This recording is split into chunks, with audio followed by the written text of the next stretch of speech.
இன்னும் அந்த postmortem report கை கிடைக்கல, வந்தாதான் முழுமையா எதுவும் பேச முடியும்.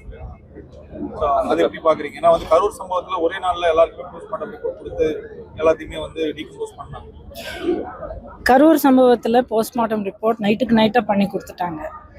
இப்போ விளாத்திக்குளம் சம்பவத்தில் கனிமொழி அவர்கள் வந்து எனக்கு போஸ்ட்மார்ட்டம் ரிப்போர்ட் வராதனால எனக்கு என்ன நடந்துன்னு தெரியல, என்னால் எதுவும் சொல்ல முடியாது, வந்த பிறகு தான் சொல்ல முடியும் அப்படின்னு சொல்கிறது வந்து எந்த விதமான ஒரு மனிதமற்ற ஒரு ஒரு செயல்.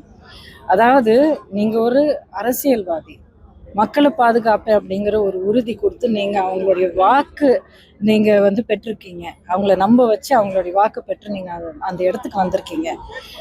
நீங்கள் ஒரு ஒரு வாய்ப்பேச்சுக்காவது நீங்கள் போய் உங்களால் நின்று அங்கே ஆறுதல் சொல்லி ஒரு ஒரு ஒரு அளவு கூட பொறுப்பு எடுக்க முடியலன்னா நீங்கள் எல்லாம் உங்களை வந்து எப்படி நீங்கள் தலைவர்களாக சொல்லிக்க முடியும்?